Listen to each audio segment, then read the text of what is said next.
Welcome to the Social for Brokers podcast. Today, you can probably see his face if you're watching on YouTube. I have the man, the myth, the legend, Dave Corbett with his white beard. And if you've been watching Instagram, he's been looking at some of this stick-on hair as well. So you'll know exactly what I mean if you've watched his Instagram. So Dave kindly has taken time out of his heavy schedule of parkour and protection to make it onto the podcast. So if you don't know what I'm talking about, again, about the parkour, go and check out his channels, see him on social, you know exactly what he'll be, what I'm talking about. So today's episode, I wanted to get him back on because he is with Protection First, which is under Mortgage First, exciting new proposition. We've covered a lot about social in the past, Dave and I, on a couple of episodes. This one, I wanted to talk about where he's been over the last 12 months, his journey, and also how to sell more protection. Because going into the next few months, we all know that purchases are going to be slowing down. So how do you make your business more valuable? And protection is the way to do that. But without further ado, I welcome you, David, onto the podcast. Hey, mate, you all right? I'm very good. It's a pleasure to have you on again, mate. And if anybody doesn't know, Dave is one of the main reasons that Social for Brokers has been born as well. A lot of brokers helped me along the way. And then Dave, I spoke to him on LinkedIn about 2.5 years ago. Jumped on a Zoom call with Primis people and had loads of conversations about social. So Dave has been one of the, we'll call them the founding fathers. That's what we'll call him. Thank you. Got a plaque on the door. That's it, above the door. Right, so before we get started, I want you, if you could give us like a 30-second intro, who you are, what you've done, where you've been, and why you're in this industry. Yeah, fine. So I've been a recruiter mainly into networks and directly authorised firms, and regional and national sales director and recruitment director. Now building a protection arm of a fantastic mortgage business to just increase their revenue and help clients out. So that's me in a nutshell. A long time in the industry. Worked with a lot of brokers, and yeah, still here, just about. Very well known name across the industry. So you're now Protection First, yes. And we've seen over the last 12 months you've been in different roles, and now you're purely doing protection. So just want to have a chat about what's been going on the last 12 months, mate. We've seen you all over social. So well, I suppose I go back to lockdown when we were speaking, really, because I'd always been kind of running around, driving the car, seeing as many appointments as possible, kind of just busy as hell, getting home, having a glass of wine, collapsing, next day off you go again, terrible at admin, just that was me, just kind of see as many people as possible, take 100 calls a day, just that kind of energy. When lockdown happened, got really fit and healthy and all that boring stuff, but when lockdown finished, and actually just before it finished, I joined the Money Group in my first kind of national role in the March after the first lockdown, so quite a while into it, and something wasn't quite right with me, if I'm honest, and I was in a head office environment, and that I wasn't used to that either, but I remember one time just kind of pacing around this office that was this new office, newly refurbed, and just had all this energy. I was pacing around like that guy in that Turkish prison in that movie, whatever it's called, just like around in circles. I had this energy, and it became very obvious very quickly that although I had the ability to deal with brokers and help them, my admin was terrible, and at that level I was exposed. I think you can't be good at half the job at that level, And look, it was compensations were made for that and everything else, but I think there was a lot of freedom within the role, and over time I kind of I don't think I was coping very well with it. I got private diagnosis of ADHD during that period of time, and suddenly a lot of things kind of made sense. I had to that was a private diagnosis, as I said, and then I think after about 9 months, a year, I started an NHS referral, which leads to medication, because it was taking a long time to get right with it. But how I look at myself now, I was never equipped to do that job, I don't think, at that national level. because my ADHD was, scored so high on the NHS test, it was ridiculous. I was, it made a lot of things make sense, really. Right, yeah. Almost like a light gone off and switch gone off and you've gone, yeah, that makes sense. Yeah. I think there were other factors, but I think by the time I'd realised what the issues were with me doing being able to do the job, I think I probably got too far down the line within the money group for that to kind of be reconciled. And like I say, there were other factors involved, but that was on me. I wasn't up to speed on it, I don't think, and it was too. I've had to kind of do a bit of navel gazing with that and do a bit of soul searching. I think around the time that I was making that decision, I spoke to Paul Lewis, who was at the money group for a while. Yeah.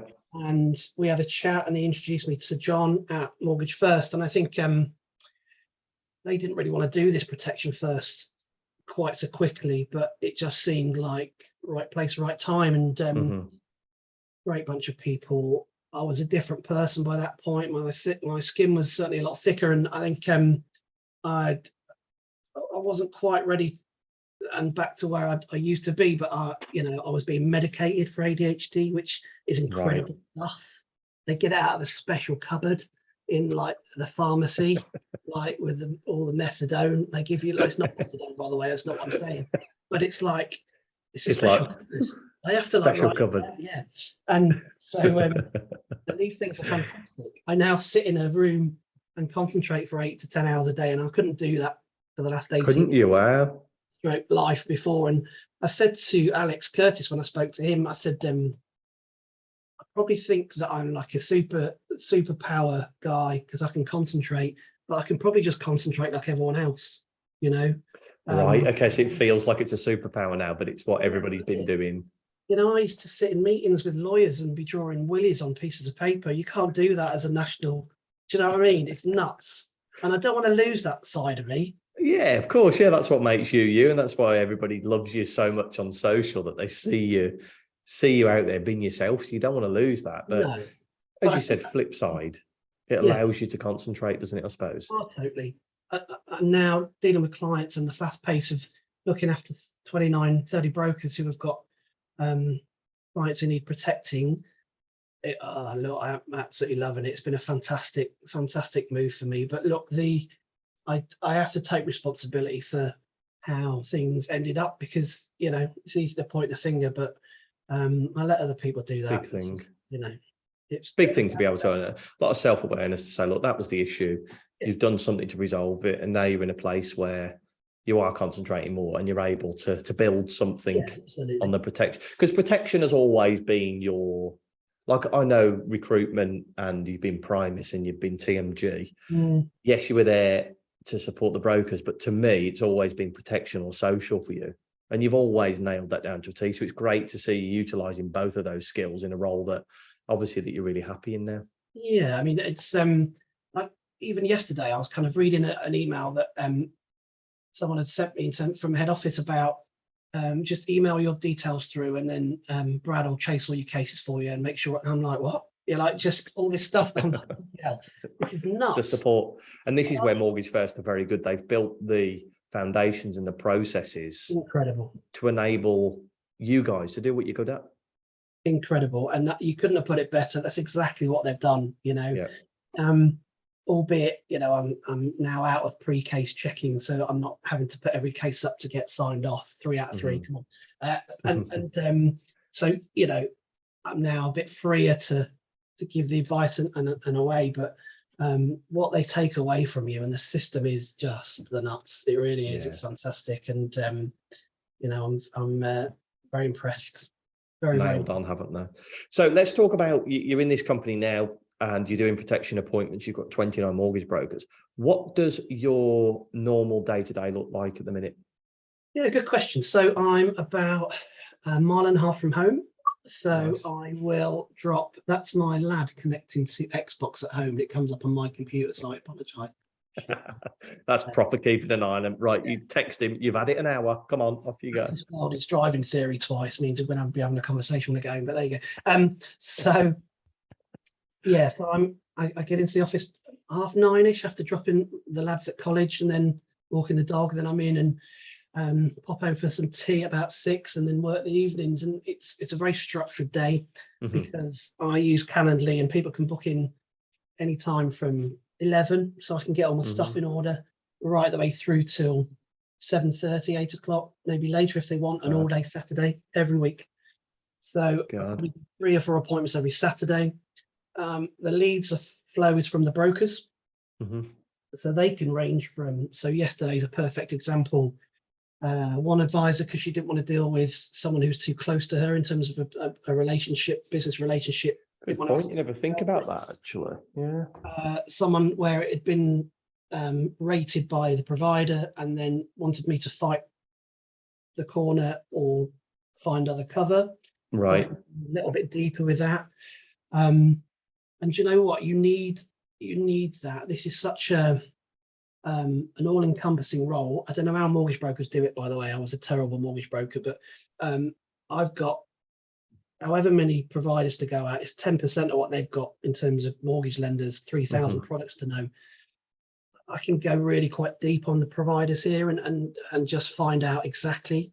Alan from Vitality has emailed me this afternoon to work through a case so we can get them serious illness cover where it's just too expensive elsewhere, and all this stuff.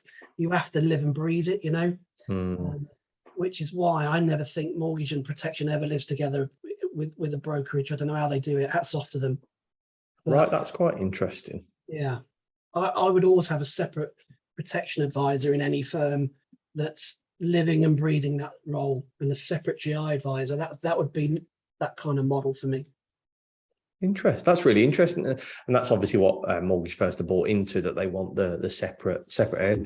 Yeah. Why did I think you've nailed one thing I was going to ask you, and it's time the mortgage brokers knowing it. But why do you think people aren't selling more protection? What do you think the stumbling blocks for people are?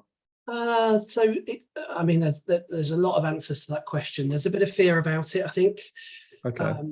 It's definitely a different skill set. For those fantastic brokers within Mortgage First who do both, and they're allowed to do both if they wish, you know, and there's some who do very, very well at that, and fantastic, because if I was doing all this stuff and you'd asked me to do mortgages as well, I'd be under the floor. So good luck to them. I think there's a bit of fear with it in terms of doing the right thing, because obviously you've got protection trusts, which is huge when it comes to protection. It is massive, because if you get your head around trusts, the protection is easy, because the trust kind of leads that conversation in terms of end result. What else is it with it? There's time, you know, it takes a lot of time, and obviously a lot of it is clawback risk. They don't want to take on any clawback risk when you can get paid a nice broker fee and a proc fee that can't be clawed back.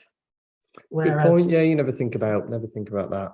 They've got 4 years of indemnity to worry about in terms of clawback risk. Anything that we do.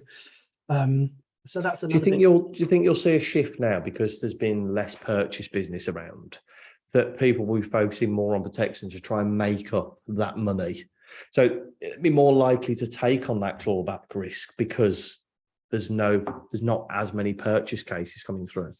I think there's the protection market is pretty robust, and over a long period of time, I think in terms of the market, what we've had a lot thrown at us in the last 5 years, it hasn't really affected it hugely. I mean, look, I can find 100 excuses now about why I'm writing mortgages and don't want to do the protection, or what don't do the protection.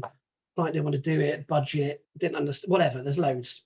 But I think there'll always be a need, and I think mortgage brokers will step up and do more.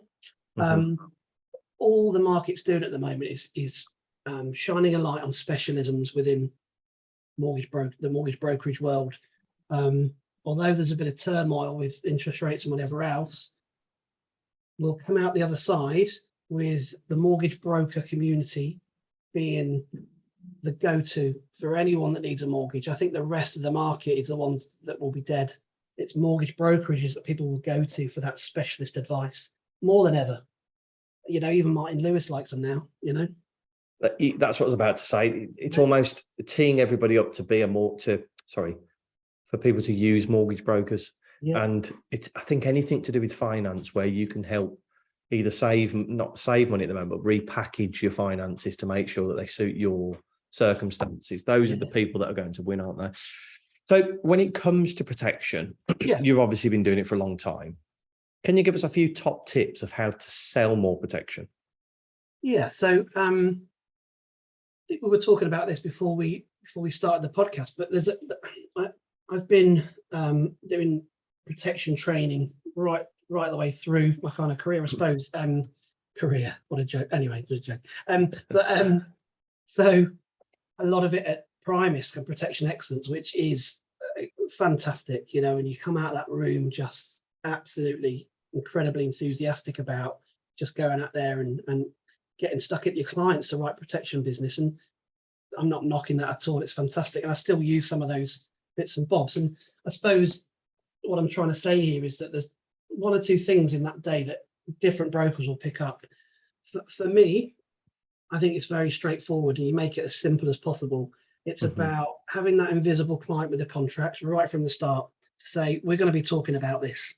We've got consumer duty now, where if you don't, this isn't part of what I would say to the client, by the way, but consumer duty coming in where the FCA are saying, if you haven't talked about protecting their income, essentially, then you are treating that client as a vulnerable client. So we're going to have you at some point. Oh, wow, really? That's underpinning every single mortgage broker. If they've got protection above the door and they're not talking about it, then currently exposed.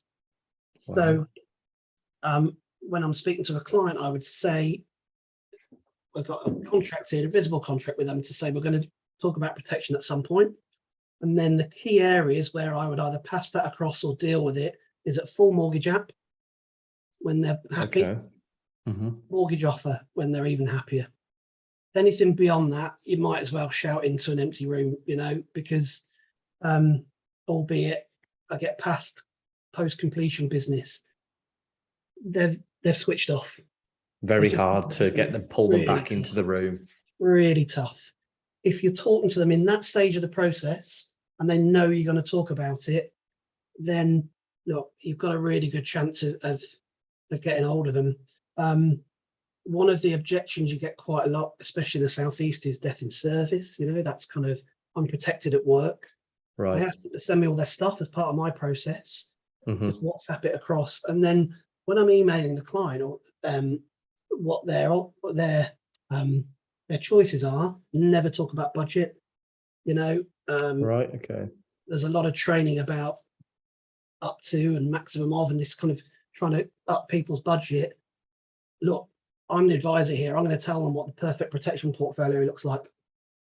This is what you actually need. That up? Can you weigh that up? Because what you need might be £100 a month, for example. Yeah.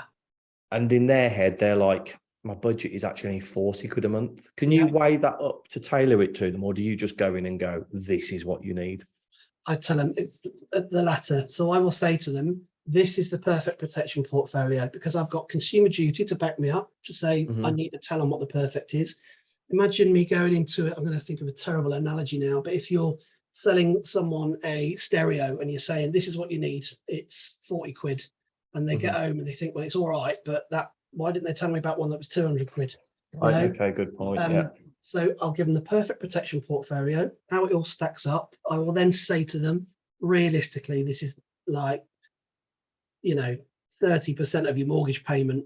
The average person pays 10 to 15% or 40 quid a month. So I tell you what, let's rein this back a bit. This is what I'd take out, and I'd give them a second option. And then my third option is bare minimum, you need to be doing this. 9 times out of 10, they're going to go for that middle option and just kind of, then we can then tweak some stuff, and work around some areas. So that's kind of how it tends to work. With the death in service, I'll always talk to them about how great their death in service is, and I'll tell them on an email, this is brilliant. This is worth its weight in gold. If you get the chance, up your protection cover. It'd be the cheapest cover you ever get.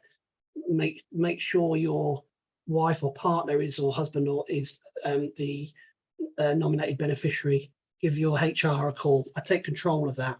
So Mhm. they're then calling their HR for me, as part of the advice that I've given them, not kicking my ass saying I've got death in service, I don't need any protection. It's just changing the mindset there a little bit. Adding value to them rather than Without a shadow of a telling them. doubt. And then the trust bit as well, saying we're going to put this in trust because at the moment, this is going to happen and your parents are the beneficiaries of your estate, not your partner, whatever else we talk about.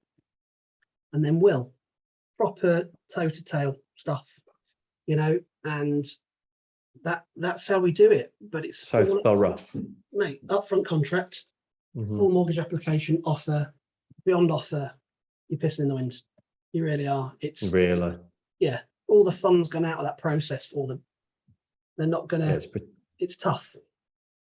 so what's the best point to talk about it? So when you say at the contract at the beginning, is that like the mortgage broker saying, I'm going to be speaking to you about a mortgage, and then Dave's going to be speaking to you about protection after? Is that what you mean when you talk about contract? Is that Yeah, right at the beginning? that's right. So the right at the Okay. start, that invisible contract to say, and it depends on the terminology you want to use. So talk about make sure you're left with a house and not the debt if the worst happens is something that we use quite a lot. You know, that's a very kind of protection excellence prime is kind of a mantra. So there's lots of ways you can position that with a client. And I say to them, let's have a grown-up conversation here. Well done for getting this far. You know, we're going to talk about protection. And I tell them what they need. You know, there's no point beating around the bush with it. They should be paying 15% of their monthly mortgage payment, every single one. So it's very easy to, sorry. No, you carry on, you carry on.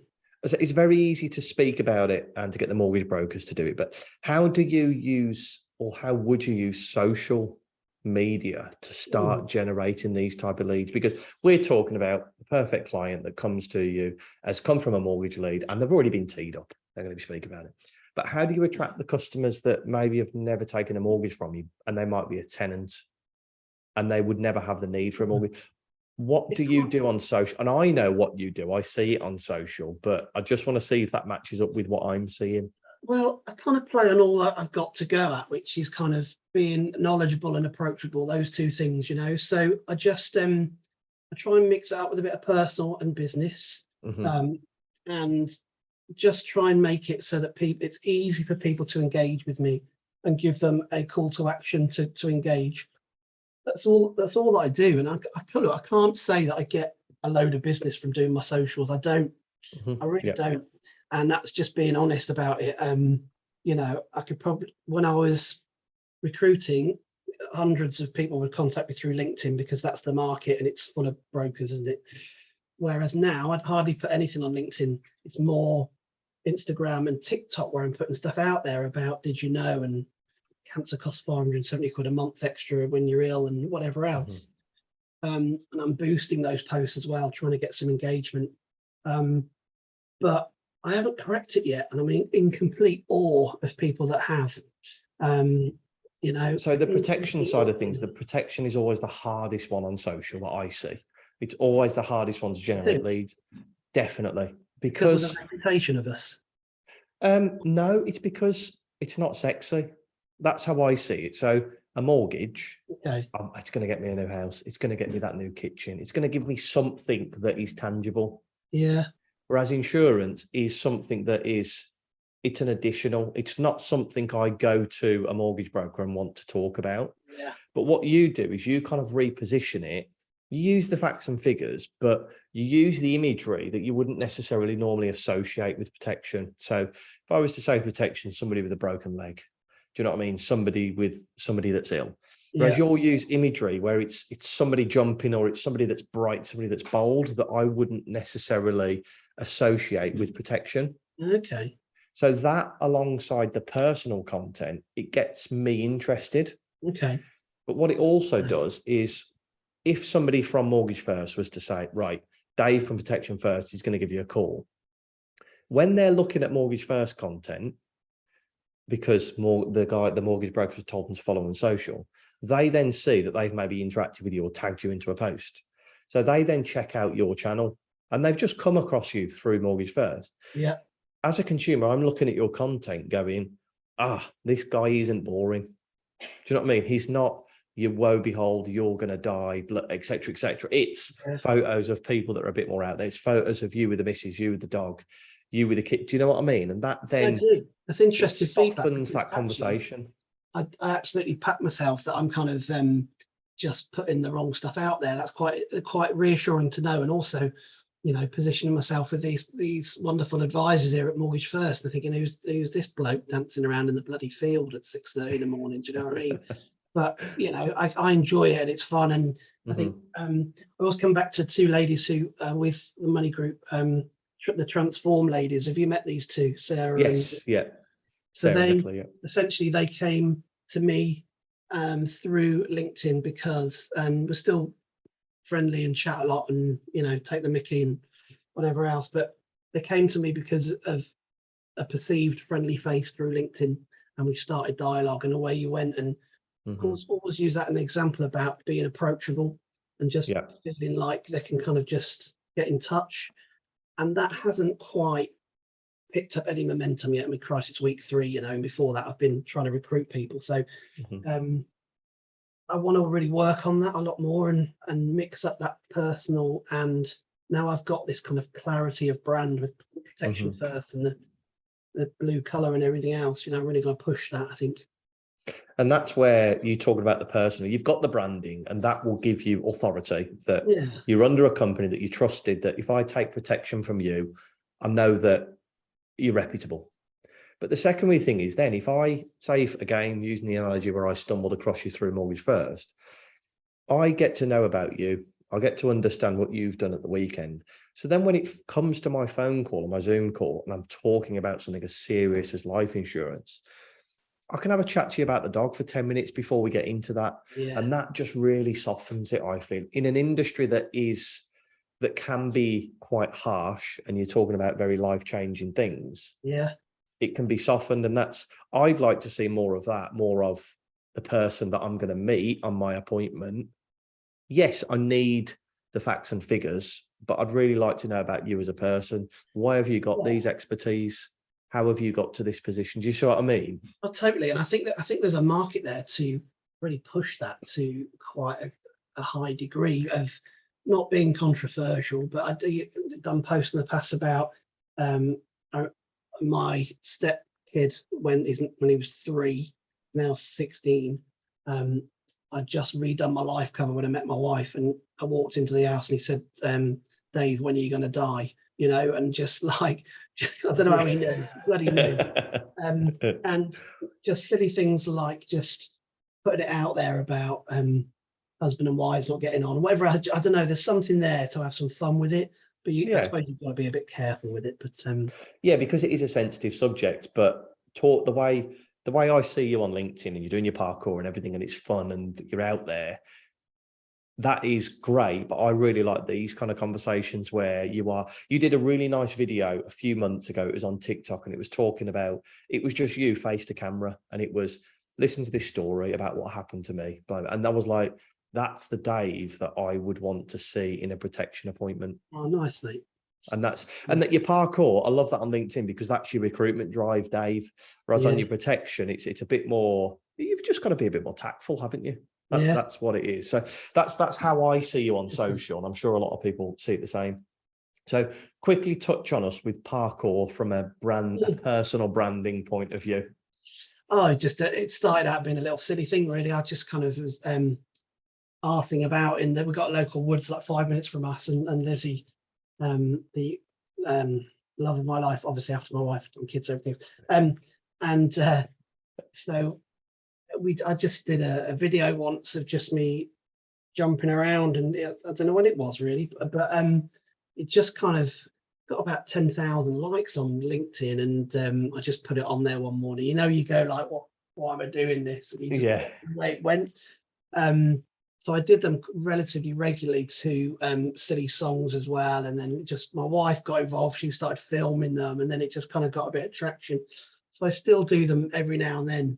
I think when I'm in the right frame of mind, one day I'll go, I'm going to do one, and put it to silly music. But I've had a couple of people go, are you serious when you're doing this parkour? No, I'm not. I know I can only get 3 inches off the ground, and so many jokes. But like, I know I'm making a pass to myself. I get it, you know, but I'm too old to care anymore. Well, that's it. And this is the reason I say that is because everybody knows you as doing parkour. So whenever you, and this is aside from the protection business point of view, and I think mortgage brokers, protection advisors, anybody should have their own personal brand, because you never know what that video could lead you into. Like, if we talk about Paul Lewis, he was known for those videos and got him positions at certain companies. You were exactly the same. There's other people that I know that have done the same. And it's not just about the business you're getting from clients. It's by building a personal brand online and using brand anchors that we talk about here, parkour, for example, can open so many doors for you in terms of a career. LinkedIn's right up itself at the minute, and don't you think? Oh my God. There's a lot of people on there that are posting content, I find, just for the algorithm, and it's very much like, oh, look at what we've done. And it just hasn't, it was fun for a bit, liked it. I still do a bit of content on there, but I just find it's the same piece of content now. I agree. There's nothing groundbreaking. They do that thing where, like, let me tell you a story, and then there's 3 lines, so you have to open the post to find out what the story was, which is a crap story anyway. And it's just kind of like, just tell me what happened. I don't get much. I used to really enjoy it, and I used to, like, just go through it and have some fun. And I don't know, it seems to have lost. I know brokers are really busy. Running around, but I don't know. I think I should have listened to people a few years. It was great for my old job in recruitment. Because you know, again, it's that approachability. But now it's Instagram and God forbid TikTok, because that's a rabbit hole. Well, the next one that they're talking about is YouTube Shorts. YouTube Shorts. So YouTube Shorts are essentially TikTok, right? And the reason that they're saying YouTube Shorts is, don't quote me on figures, but it's something like, on TikTok, if a TikTok creator does, say, a video with 1,000 views, they'll get paid a tenner. Right. If they do that same 1,000 views on YouTube Shorts, they'll get paid 100 quid.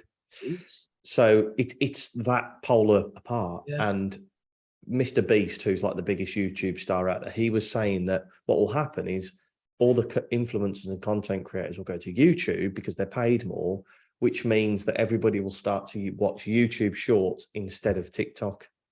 And this is what they're talking. YouTube Shorts is going to be one of the biggest platforms. And do you know what the #1 platform at the minute all the digital marketers are talking about? Go on.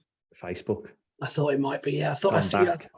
Can I just say as well, by the way, I think the best thing that you do, the best thing you've ever done, apart from recruiting Sophie, because she's brilliant. I don't know if she's sat over there. Sophie's getting a shout out on the podcast. She's got her headphones on. She can't hear.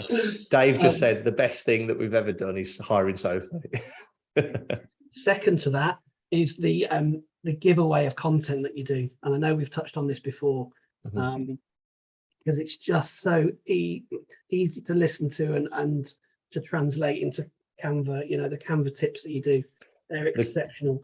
And it's, people go, why on earth does he do that? It's showing people how to do it, but people are either going to have the time to do it or not. Your stuff. Yeah, exactly. Yeah. You know, and they can't get you. I mean, you're giving one tip and you're keeping 100 behind. I know, but you know, it's really good. It's really clever. It's a really clever marketing tactic. It is, because so many people ask me, and it's great because if somebody messages me and says, how do I do this? I can send them the video. But with Facebook Reels, like we have, and I've not done anything different to what I'm uploading to Instagram. Instagram Reels, our reach has been, over the last 30 days, has been like 12.3 thousand. Wow. Facebook has been 42,000. That show, and the engagement on the Reels, 29,000 people have engaged with our Facebook Reels. Jesus, now, I never use Facebook for anything other than just showing off. Well, Facebook is making a switch back to it, because what they'll do is one social media platform will saturate. And this is where Facebook have been really clever, because they own Facebook and Instagram. So they can flick a switch on whichever one they want. So Facebook is #1 now. Instagram. So I watch a lot of Gary Vee. He's saying it goes Facebook, YouTube Shorts, TikTok, Instagram Reels. Interesting. So Instagram as a platform. does he think LinkedIn is less? Because he used to say LinkedIn is what Facebook was like in 2012. That was one of his mantras, wasn't it? He hasn't spoken about LinkedIn probably for the last 3 or 4 months. Really? But again, LinkedIn could do an algorithm change tomorrow night and you'd be back up there. That's why you need some knowledge of certain platforms. I would always say, go deep on Facebook. Whatever you do, regardless of what's going on with the other channels, Facebook is your number one because of Facebook groups. And anybody that's not using Facebook groups, please, please, please, please, please go and infiltrate the local groups because they will end up becoming paid. Instagram have just bought something out new called Instagram subscribers. Okay. And what you can do is, say if I could have a group of people where if you pay $9.99 a month, I'll give you access to my Instagram stories and posts that would add more value than my standard stuff. So that's essentially, I think, what they'll start doing with Facebook groups. Bloody hell. That's really interesting. So I've done the Dan Reddish course. Okay, yeah. To help me to get to a point. I'm now at the point where, and it's a course where you get out as much as you put in. I've said that before, but you know, so it's the start part of his, without stealing his thunder, is about niching down on Facebook and then entering groups the way you can start dialogue. And I've had quite a bit of success with followers, not for business now, talking about it just in rugby groups, because I can go on in the morning, I'm in 20, 30 rugby groups and go, shame about wasps, whatever it is, just you know, every morning. You know, his role for you is to go further and then start chatting to them and engaging them. And I don't know, it's not quite me that, but his funnel stuff is the next bit about creating, you know, quality video and pushing that out through funnels. And he's chased me this morning to get my arse in gear to start doing that stuff. I've got to be honest, at the moment, with this going as it is, I don't want any more coming business through. But, you know, it's I think that's a really good angle to attack. It is. So Facebook is going to be, has always been number one in my eyes, but now it's like ultimate. So right, before we get onto the strategy question, where we ask you how to generate leads if you were dropped at the north of Scotland, we like to make a £10 donation to a charity of your choice as a thank you for coming on. So which charity would you like us to make it to? Macmillan Cancer. Macmillan Cancer, make a note of that. Fantastic. Right, let's get into the strategy question because people love this. So we're going to pretend that you've moved to the north of Scotland. You've got a laptop, a mobile phone, and an internet connection. What would you do to start generating new leads? I would go and find the best broker in the local area with the most experience and get them to mentor me so that they could ask me stuff, and then I could help to learn properly, learn the job, help them with their client bank and add some value. So I would go and team up with the best in the business and learn how to do the job properly. That's what I would do. I think there's a load of firms out there where they're just bringing people in to kind of train the next generation. And I think that's what I would do, would be to find someone to mentor. Wow, that's one thing we've never had on here, talk about a mentor. And it's something that I'm a huge advocate of, is speaking to people that have been there and done it. It's the nuances of the job. It's like, it's a very simple job at the end of the day, you know, and we're not selling, you know, we're not sewing on limbs on a, you know, in a rack. That's not what we're doing here. But it's quite nuanced, and there's a lot of change, constant change. Know somebody who knows the tricks of the trade. Find someone who knows the tricks of the trade and tap them up, you know. And when they get busy, you're the first point of call. 100%. Exactly, pass the leads to you. Mate, it's been lovely catching up. Angie, always mate. A pleasure, mate. Always a pleasure. Thanks for having me. Thank you so much for coming on. I'm sure everybody's got a lot of value from that one, but if they want to get in touch with you, what's the best platform at the minute? So Instagram, and just my contact details are on there. It's probably the best way. And then you just come straight through to me, and anytime. Awesome. Mate, thank you again. Appreciate it. See you. Cheers, pal. Bye-bye. Take it easy. Bye-bye.